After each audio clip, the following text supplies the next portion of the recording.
थोड़ा भगर भी, सब खाया। अब जरा बहुत गहन चिंतन वाला विषय है, जरा ध्यान दीजिएगा।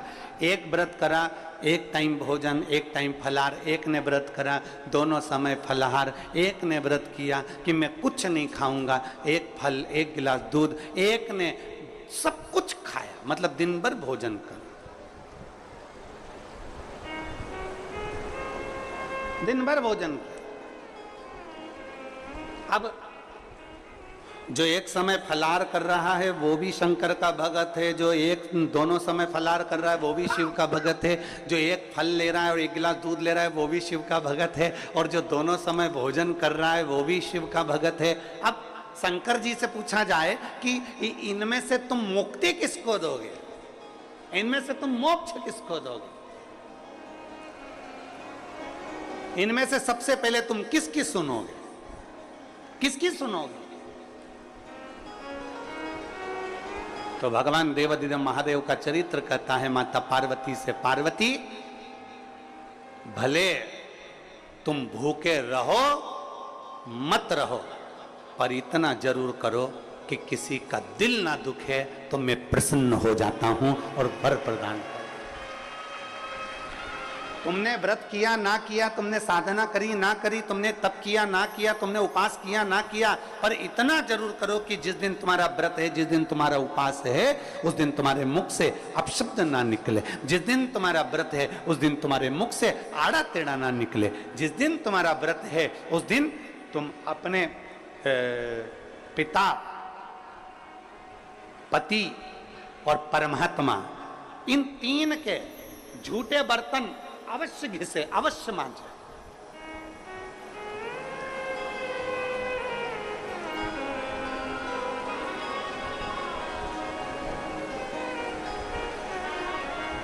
घर के सारे बर्तन मांजने वाली कोई आए वो मांजे, मना नहीं है, पर 3 बर्तन अपने को खुद मांजना चाहिए। पहले नंबर पर पिता के झूठे बर्तन, दूसरे नंबर पर पति के झूठे बर्तन, और तीसरे नंबर पर परमात्मा के झूठे बर्तन हमें स्वयं मांजना चाहिए, हमें स्वयं। इन 3 के बर्तन अगर दूसरे मांजते हैं तो आधे से ज्यादा वस्तु पर हक जो बर्तन मांजता है उसका हो जाता है।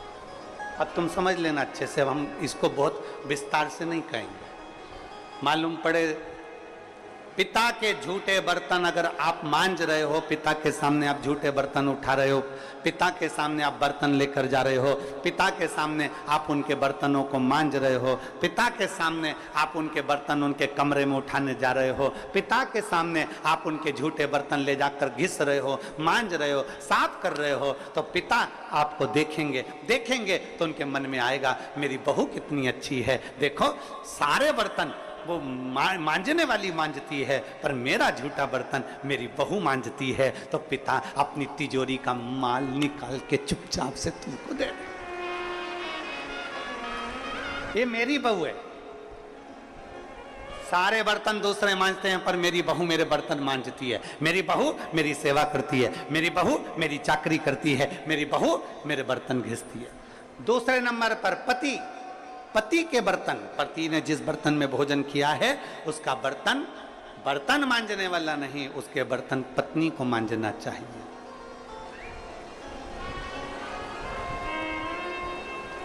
और अगर पति के झूठे बर्तन कोई दूसरा मांजने लगता है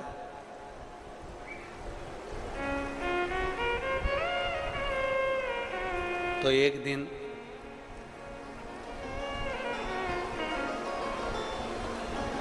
सेठानी नौकरानी और नौकरानी सेठानी हो जाती है। कोई भरोसा नहीं, बहुत सावधानी, बहुत सावधान। पिता, पति के झूठे बर्तन भी पत्नी को मांजना चाहिए।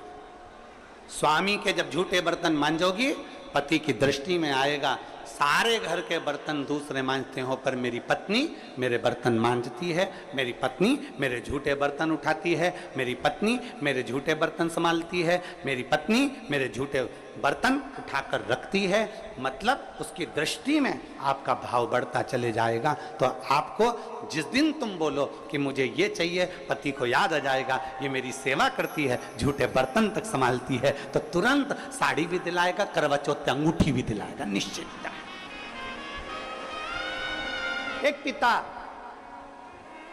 एक पति, और तीसरे नंबर पर बोलो, सब बोलो जम के जरा, परमात्मा।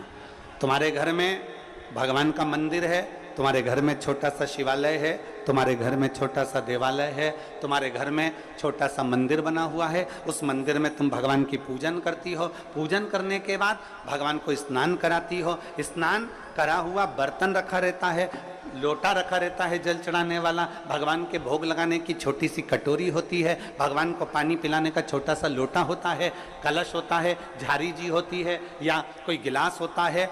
भगवान का बर्तन, परमात्मा का बर्तन घर की स्त्री को, घर की नारी को स्वयं मांजना चाहिए, वो बर्तन मांजने वाले को नहीं देना चाहिए, क्योंकि परमात्मा ये देखता है कि ये मेरे बर्तन मांज रही है, मैं इसको भंडार भर देता हूं। पिता, सब लोग बोलेंगे कौन कौन के बर्तन मांजना चाहिए, जम के बोलो, पिता, पति और परमात्मा। इन तीन के बर्तन, इन तीन के झूठे बर्तन, इन तीन के झूठे पात्र का घिसना, झूठे बर्तन को मांजना श्रेष्ठ।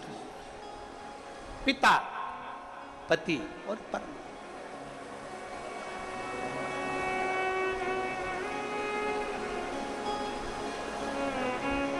श्रेष्ठ। एक विश्वास अपने भीतर जागृत करिए, और जिस दिन शंभु शरणे मांगू घड़ी रे, दुख काटो दया करीन दर्शन,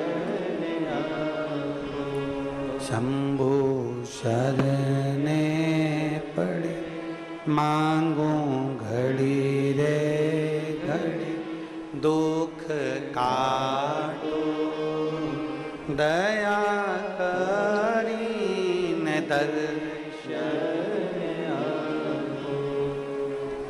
भगवान को प्राप्त करने के लिए मन, दिल नम्र कर लो, और दूसरा है परमात्मा से कुछ प्राप्त करना है तो स्वयं समर्पण करो। कैसे भज रहे हो, किस तरह से भज रहे हो, कैसे स्मरण कर रहे हो, उससे मतलब नहीं है। भगवान ये नहीं देखता। भगवान से पूछा जाए कि जिसने व्रत दिन भर का रखा, जिसने कुछ नहीं खाया, जिसने पानी भी नहीं पिया, जिसने दोनों टाइम भोजन किया, जिसने एक समय फलाहार किया, एक समय भोजन किया, आप किसकी सुनते हो?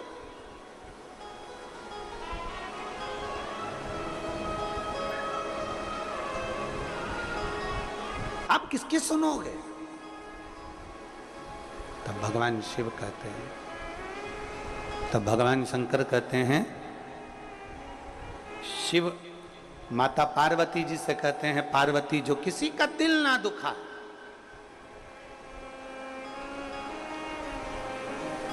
जिसके मुख से कभी अपशब्द ना निकले। कोई बहुत बड़े ओहदे पर बैठ गया ना, बहुत बड़े पद पर बैठ जाए, बहुत बड़ा उसको मठाधीश पीठाधीश बनकर बैठ जाए, कोई बहुत बड़ा संत साधु बनकर बैठ जाए, कोई बहुत बड़ा तपस्वी बनकर बैठ जाए, कोई बहुत बड़ा कथाकार बनकर बैठ जाए, कोई बहुत बड़ा साधक बनकर बैठ जाए, और उसके मुख से यदि अपशब्द निकल रहा है तो समझ लेना कि उसका बहुत बड़ा बनना बेकार है, उसका बहुत बड़ा बनना श्रेष्ठ करना ही।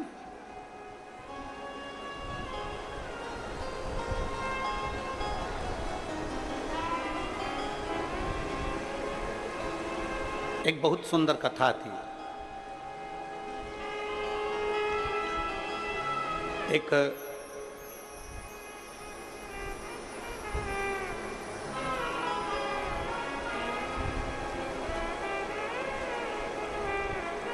त्रेता में एक राजा हुए, जिनका नाम था वीरमणि। शिव जी के परम उपासक थे। भगवान शंकर के इतनी उपासना करते थे वीरमणि, इतनी उपासना करते थे कि शिव के बिना एक क्षण नहीं रहते।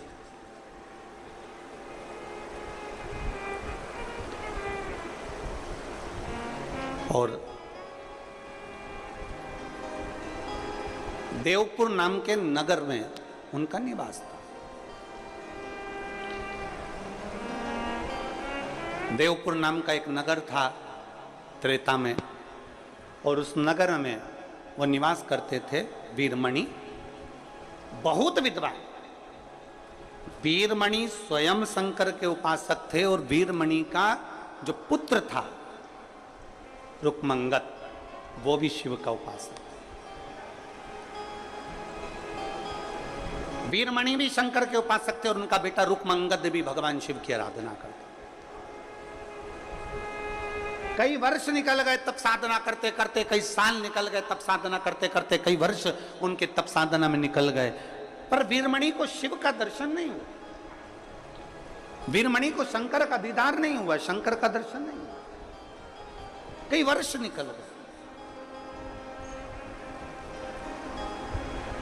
और मैंने तेरे ही भरोसे बाबा, तेरे ही भरोसे हवा बिच उड़ती जावांगी, बाबा डोर हत्तो छड़ी ना मैं कट्टी जावांगी, भोले मैं तेरी पतंग, शंभो मैं तेरी पतंग, हवा बिच उड़ती जावांगी, बाबा डोर हत्तो छड़ी ना मैं कटी जावांगी। वीरमणि को आज तक शिव का दीदार नहीं हुआ। आराधना करते करते करते करते, शंकर का भजन करते करते, शिव की उपासना करते करते बहुत समय निकल गया। देवपुर नगर का राजा वीरमणि साधना करते करते कई वर्ष निकल गए, पर शंकर का कोई दीदार, शिव दिखे ही नहीं।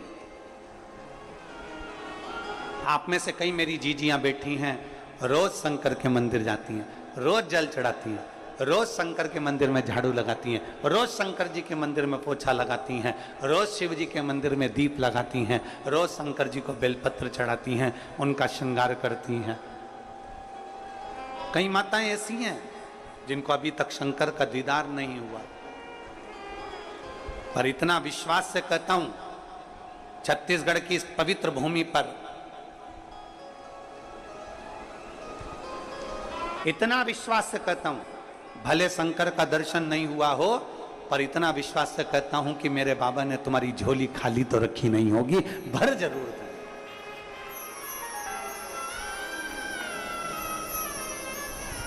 ये भरोसा है। राजा वीरमणि को, देवपुर नगर के राजा वीरमणि को शंकर का दर्शन नहीं हुआ। आखिरी में वीरमणि को लगा कि शिव का दर्शन नहीं हो रहा, मेरी साधना। वीरमणि का बेटा रुक्मंगद भी शिव की आराधना में लीन रहने लगा। श्री शिवा नमस्तु, श्री शिवा नमस्तु, श्री शिवा नमस्तु, श्री शिवा नमस्तु। वीरमणि भगवान शंकर की आराधना में डूबे रहते, रुक्मंगद भगवान शिव की आराधना में डूबे रहते। एक दिन वीरमणि कहीं से निकल कर जा रहे थे, और रास्ते में वीरमणि जब निकल कर जा रहे थे, नंदी भगवान शिव के गण नंदी रूप बदलकर पृथ्वी पर विचरण कर रहे थे, और वीरमणि ने देखा कि कोई ऐसा चमकदार व्यक्ति जिसके चेहरे का तेज इतना प्रबल है कि सूर्य भी उसके सामने फीका है।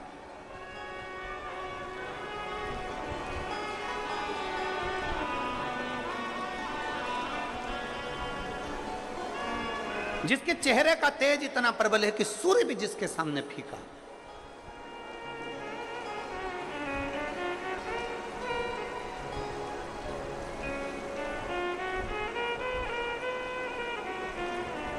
कभी कभी ऐसा होता है,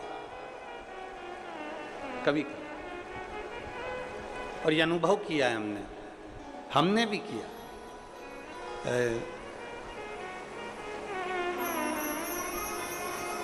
सीहोर सीवन नदी से कुबेरेश्वर धाम की दूरी है 11 किलोमीटर।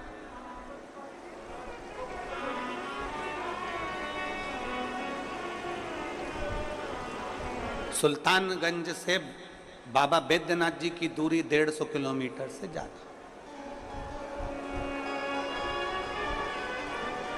सुल्तानगंज से कावड़ लेकर बैद्यनाथ बाबा के चरणों में जाना, पहुंचना, थकान भी हो जाएगी, चल भी लोगे, पहुंच भी जाओ। ओमकारेश्वर का जल लेकर उज्जैन तक लोग पहुंच जाते हैं 150-200 किलोमीटर, 150 किलोमीटर चल। लोग 90-100 किलोमीटर तक चल लेते। पर मसीवन का जल लेकर जब कुबेरेश्वर धाम तक केवल 11 किलोमीटर चलना है, केवल 11 किलोमीटर। लोगों को लगता है 11 किलोमीटर, हम तो वहां गए थे, हम वहां पर 150 किलोमीटर चले थे, हम आ गए थे, हम 70 किलोमीटर चले थे, हम आ गए थे, हम 50 किलोमीटर चले थे, हम आ गए थे 21 किलोमीटर चले थे, हम आ गए थे 14 किलोमीटर चले थे, हमने वो पहाड़ चढ़ा था, हमने वो वहां गए थे, हमने वो दर्शन किए थे, हम इतने ऊंचे पहाड़ चढ़ सकते हैं, तो 11 किलोमीटर क्या लगे। पर हमने देखा है सीवन का जल लेकर जब 11 किलोमीटर दूर कुबेरेश्वर धाम तक जाते हैं तो 11 किलोमीटर चलने में भी लोगों को ये अनुभव होता है कि हम कम से कम 300 या 500 किलोमीटर केवल 11 किलोमीटर में चलिए। इतना सत बाबा ले लेता, इतना सत लेता। आप लोगों में से किसी ने सीहोर की अगर कावड़ भरी होगी तो उसको मालूम होगा। इतना सत, इतनी शक्ति, इतनी परीक्षा मेरा कुबेरेश्वर बाबा ले लेता है। 11 किलोमीटर चलते चलते चलते चलते जब मात्र 1 किलोमीटर की यात्रा रह जाती है तब बाबा इतनी परीक्षा लेता है, इतनी परीक्षा लेता है कि अब तो चला नहीं जाता।